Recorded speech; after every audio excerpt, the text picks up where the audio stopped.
Hello, everybody. Welcome in. It is our pleasure to welcome you here to our first video mechanics scram of the 2022 season here. I'm Stu Hartenstein, joined along with Seth Moreland and DJ Rose tonight. Our topic here is part one of taking advantage of the routine plays. Today we'll focus on the proper use of eyes, something that we have definitely touched base with in previous seasons and previous video mechanics scrams and in previous discussions. But again, we want to break it down, kind of talk a little bit about proper use of eyes, what exactly it is, why it's so important, what happens when we don't use proper use of eyes, and then kind of lastly, putting it all together and making sure that we can kind of self-diagnose when we are using our eyes properly versus when we're not using our eyes properly. As I mentioned, this is part one of kind of a three-part series here to begin on the idea of taking advantage of the routine plays. We've talked a lot in 2020 and 2021 about when we get back to the diamonds, we've got to make sure that we are building back fundamentals and habits. And probably the most paramount of those habits is our usage of eyes, because the way we use our eyes as umpires is definitely different than when we would play. So ultimately here today, we're going to talk again about building back those fundamentals and then refining those so that they become habits. So this year, we want to make sure we take back those habits and make them kind of second nature here. And again, our first major point here for us to talk about in a three-part series on taking advantage of the routine plays happens to be proper use of eyes. So we're excited to go ahead and roll that one out, and we'll go get started here right now and kind of define what exactly proper use of eyes really is. When we take a look at the proper use of eyes, we want to make sure that we first go ahead and define proper use of eyes. So that leads us to ask the question, what is proper use of eyes? Well, very simply, proper use of eyes is simply the intentional process of using our eyes properly so that we gather all information of a play before ruling or signaling. So again, very important for us to note that we are going to take all this information in with our eyes. We're going to process it, and we're going to process that information very slowly, very deliberately, and as the definition says here, intentionally, before we go ahead and make a ruling or signaling. Now, one of the concepts you'll hear me talk about and hear Seth and DJ talk about later this and in the conversation is the fact that we get our timing from proper use of eyes. And I think that's really important for us to note there, specifically in the definition, because again, we're going to process all that stuff with our eyes before signaling and before we go ahead and make our ruling. So before we're ruling or signaling, we're going to let our eyes process what exactly what we see. So that's important for us to make sure we understand the definition here of proper use of eyes. Now, when exactly are we going to use proper use of eyes? It kind of becomes the next question here for us to go ahead and take a look at. And in all reality, if I proposed this question and gave this like a brief second to think about it, think about all the different plays that you may need to use your eyes properly. And very quickly, what you'll find out is that it's literally on every pitch and every play that we have to use our eyes properly so that we see, as in the definition, we gather all information necessary so that we can go ahead and make our ruling accordingly. Okay, so on every pitch and every play, we're going to use our eyes properly. Now, let's take a look at some of these examples that we'll see here. So, for example, tracking pitches. If we want to make sure we call a fair and accurate strike zone and that our timing's right, we got to track pitches accordingly. Catch, no catch. We know that there are several parts of the definition of a catch. The ball has to go in the glove, for example. We have to make sure we confirm firm and secure possession and that we have voluntary release. But we have to see all three of those things in catch, no catch situations and processing that with our eyes. Ball into the glove, firm and secure possession, and then voluntary release. Those are all elements then that we have to verify with our eyes. We go through that checklist one by one, and that's what gives us then our timing. In addition to tracking pitches in catch, no catch, we are going to use our eyes properly on force plays. But DJ and Seth will talk about getting our eyes ahead of the throw on these force plays, and then confirming firm and secure possession of a release and voluntary release on both force plays and tag plays accordingly as well. And then the last one here, just a kind of basic example, happens to be the usage of fair foul. So, or the example of fair foul. So, as I mentioned, those are some of the basic examples that we'll see, and Seth and DJ will break those out. But again, on every pitch, on every play, we've got to use our eyes properly. Now, why is it such a big deal? What happens if we don't use our eyes properly? These are kind of some of the symptoms of some folks that aren't using their eyes properly. So if anyone's ever told you that your timing is too quick, really what they should have told you was that you're not using your eyes as properly as you may otherwise should. So if our timing is too quick, that's a good symptom that we're not using our eyes properly. Those of us, and we've all had them, have had out safes and stee balls, right? The ones that we're going to come up and call strikes, and then all of a sudden we call them balls. So out safes, steam balls that we're going to have, when we come out, we're going to make our out call and then come safes. Those are all indicators that we're going too quick and not using our eyes properly. Just as someone probably may have told you that your timing's too quick and they should have said, hey, you're not using your eyes as properly as you should. If you've ever heard someone say, hey, the play blew up on me, or I think the play blew up on you, that means we didn't use our eyes properly. We didn't get our eyes ahead of the throw. A common misconception on this phrase, the play blew up on us, is that we were too close. Well, I got news for you. If you've watched any umpiring over the last 5 years, we know that we are getting closer to plays. Now, you're going to see that in a lot of the clips that we're going to show you here with this video mechanicsgram. So the proximity of the play doesn't have anything to do with the play blowing up on you. Your usage of eyes has 100% everything to do with the play blowing up on you. If you don't get your eyes ahead of the play accordingly, and you don't necessarily get those eyes set before that critical information comes about, that's then going to lead us into a situation where a play blows up on us, timing's too quick, and we miss critical information. So those are all then symptoms here that we see come about. We'll talk about reacting rather than responding here too. Reacting is kind of a knee-jerk reaction, and that is like where we get caught by surprise and all of a sudden, oh yeah, he's out, or no, she's safe. So those are all kind of things that may have caught us off guard rather than responding to the play after we processed it with our eyes. So anytime that you kind of were taken by surprise, you look like that or whatever the case may be, generally those are all symptoms that we don't want to look like any of these. And those are all symptoms of a failure to use our eyes properly. So as we can kind of see here, the usage of our eyes is going to happen very frequently. So we need to train ourselves there. But ultimately here too, when we don't use our eyes properly, man, do we look like rookies. Now, last thing before turning it over to Seth and DJ to talk a little bit about these clips and some of the examples of the concept of proper use of eyes is for us to make sure that we understand the benefits. Now, obviously, we don't look like the poor symptoms that we saw in the slide previously, but the benefits of proper use of eyes means, number one, that we have great timing. So if you've ever been complimented on your timing, someone should tell you, hey, you use your eyes really, really well. So one of the major benefits then of proper use of eyes is proper timing. And then we also allow ourselves to respond rather than react. And that's something that I want Seth and DJ and all of us as we tune in to kind of make sure that we see as these video clips go through is a lot of these umpires who are going to use their eyes properly, they respond to plays, meaning that they look really smooth. It comes very easy to them. And that then allows us to kind of make sure that we see that we are using our eyes properly. So here are some of the benefits that we can see. These are some symptoms of the proper use of eyes rather than the improper use of eyes that we saw in the previous slides. Now, as I mentioned, you're going to use your eyes properly on a whole bunch of different plays. And we've got a whole bunch of videos clipped up that both DJ and Seth are going to take us through. So DJ, Seth, I'll give you guys the floor here to kind of give us some evidence here of the proper use of eyes and what this looks like in real time.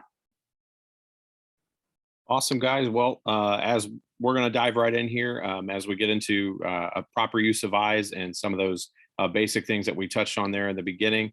We're going to roll right in here. So tracking is going to be key, making sure that we're following the ball all the way in from the pitcher's hand all the way to the catcher's mitt. Tracking, using those eyes properly, making sure that we're keeping our heads still as much as possible, and using our eyes to track that ball in. It's a really good view here of the slow motion of that play coming in, or that pitch coming in rather. Another opportunity here, we've got proper use of eyes, making sure that we're looking for, we've got a fair foul situation. We've got catch, no catch here.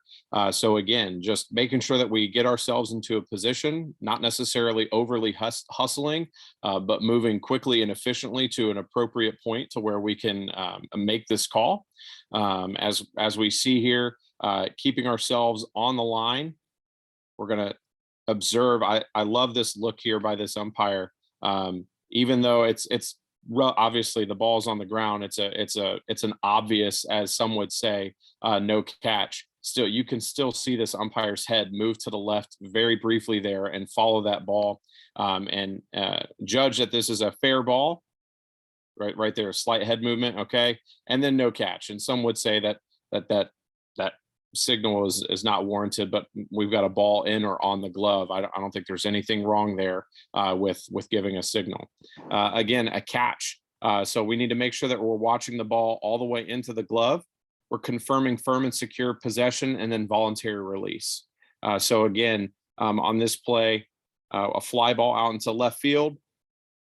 We're looking for the looking for the ball, confirming firm and secure possession, getting set, seeing this all the way through, and then the fielder's going to show us the ball. I think that's something that we're going to see a lot more of as fielders progress with their skill.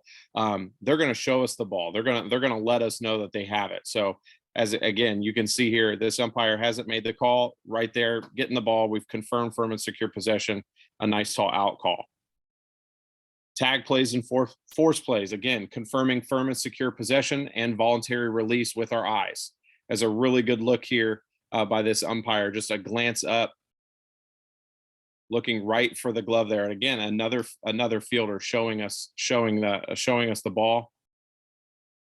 Here we go again. This is a really good example. Let me see the ball. Let me see the ball.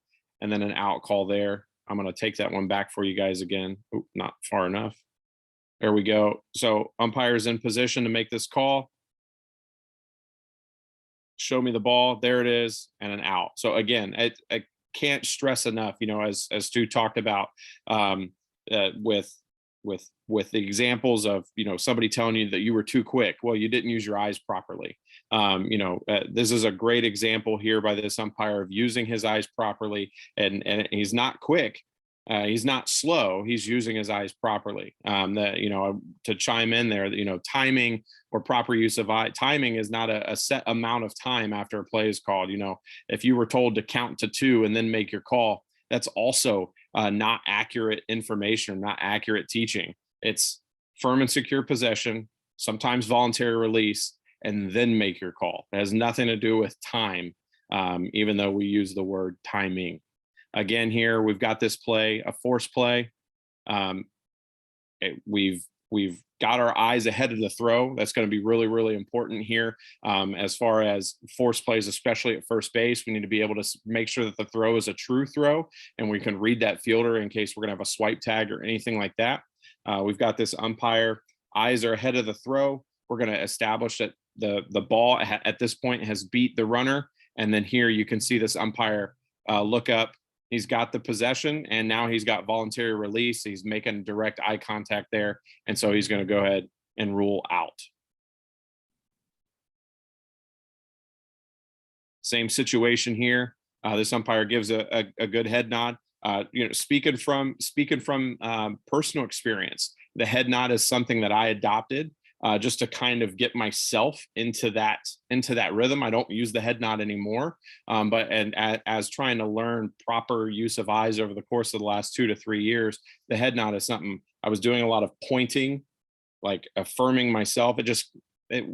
Over pointing can kind of be too much sometimes. So the head nod here is a good look. Yes, I've got firm and secure possession. So we talked about what happens when we don't use our eyes properly, when we have the ball, and so we make a call out of instinct or anything like that. We lose our timing. We don't have proper use of eyes. And as Stu mentioned in the previous text, we have out safes or stee balls, and then here we go, out safe. And that is the literal definition of an out safe right there. Making sure if we wait and we see, okay, there's I'd say maybe the old adage of it ain't nothing till you call it, that probably does kind of ring true a little bit. And it's important to kind of keep that in mind, using that proper use of eyes.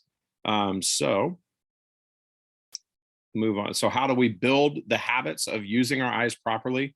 Well, I think we would all probably, agree that, the most important thing is to take advantage of the routine plays. I can't stress enough, if it's a regular season at the end of April and not anything's going on and maybe you're a little bit bored, those plays at 20-3 in the bottom of the third inning, those are when those routine, that time is so precious to make sure that you're taking those mental reps. Mental reps are just as good as physical reps. Watching a game on TV is just as important. So making sure that you can do whatever you can to take those mental reps. So again, taking advantage of the easy plays, it makes us better for a situation like this, where we have to come off of our initial position, read that untrue throw, make a good effort, see it, we've got the tag, we've got the out. So again, just making sure that any time that you have a routine play is going to set you up for success when things do hit the fan, and it's going to help you be ready. So just because it's a 20-3 bad experience for us, or maybe boring experience for us, doesn't mean that we need to give up on the game. We need to take advantage of every single opportunity that's given to us, so that way we have that Lamedy mentality, as I like to say, and be ready for the lights to shine on us. So Seth, I'll turn it over to you, brother. Yeah, so DJ just laid out basically a bunch of parameters on, what proper use of eyes is, what it looks like, and how we build that.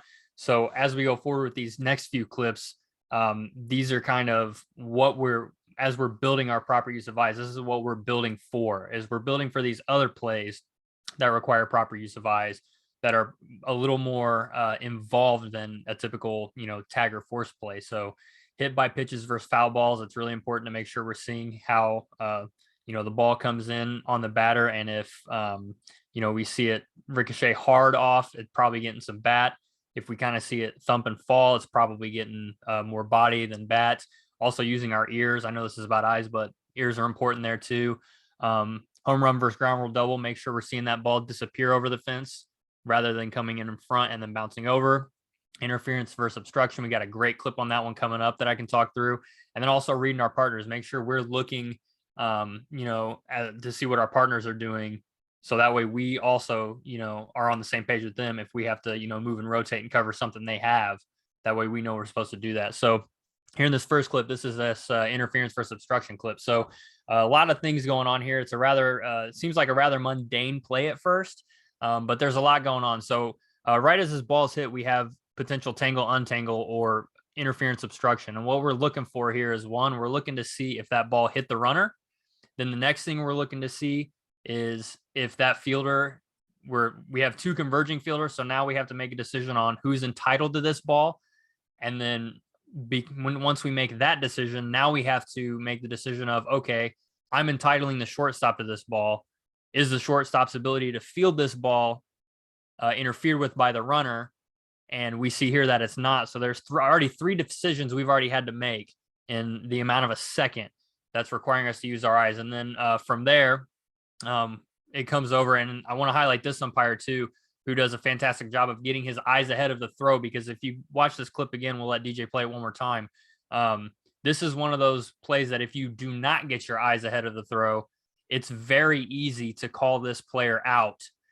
Because your eyes will be getting there late and you're not going to see everything in context and see what you need to see. So fantastic job by all umpires in this. We've got the U2 making about 3 decisions in a second, using those eyes properly, seeing everything he needs to see. And then also by U1 getting the eyes ahead of the throw, making sure we see everything we need to see and seeing the play right.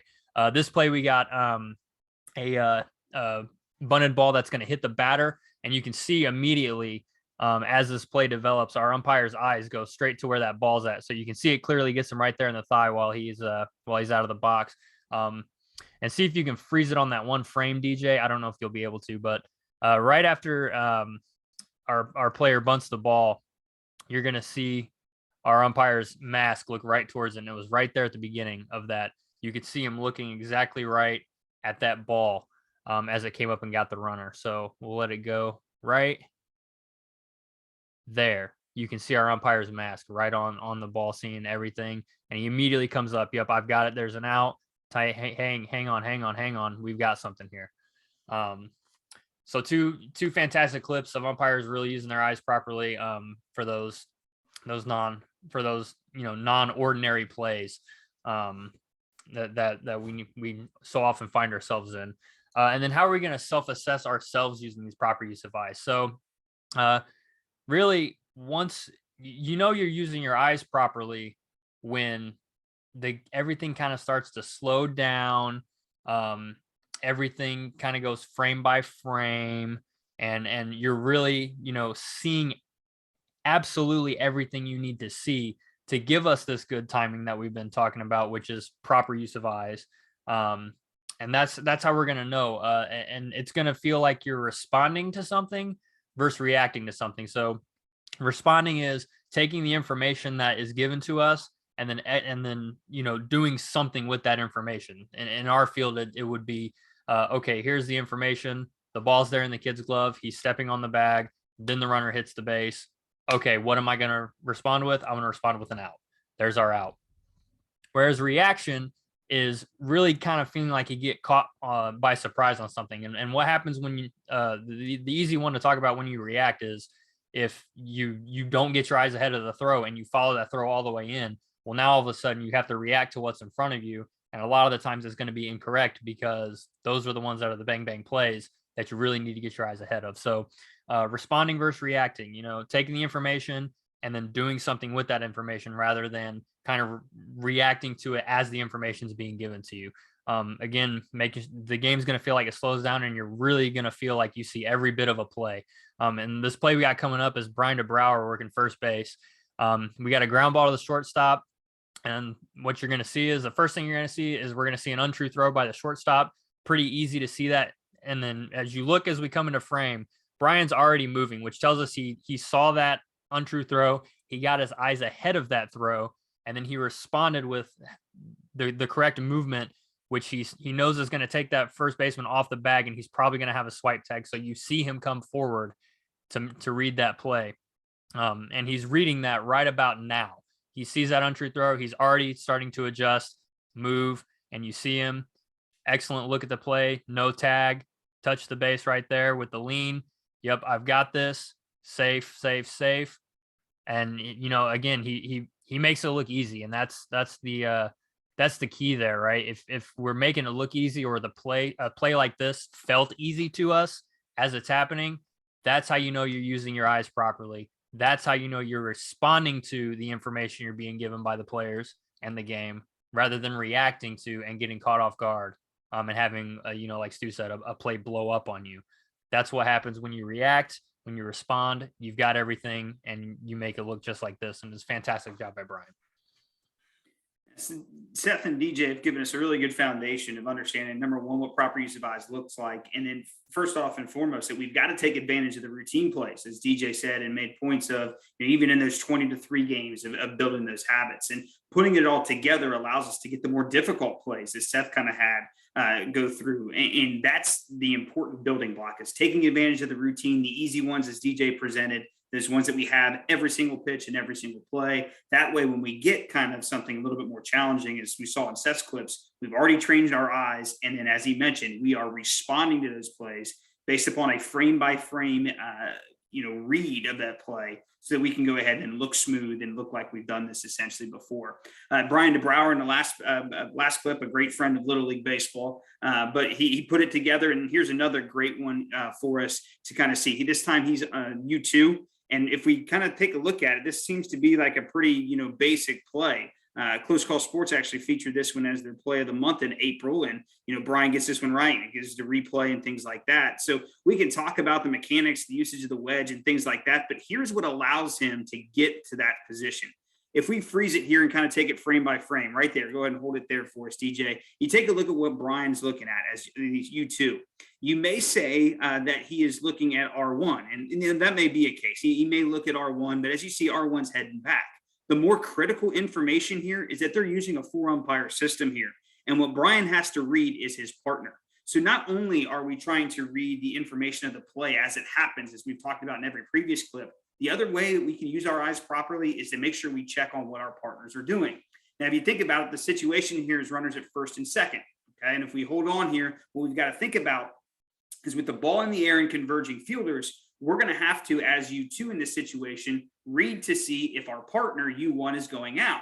Because if U1 leaves the infield to go take this and chase this fly ball, that means that we as U2 would have to then drift to the right side of the infield and then split the difference between first and second. We would be responsible then for plays at both first and second base.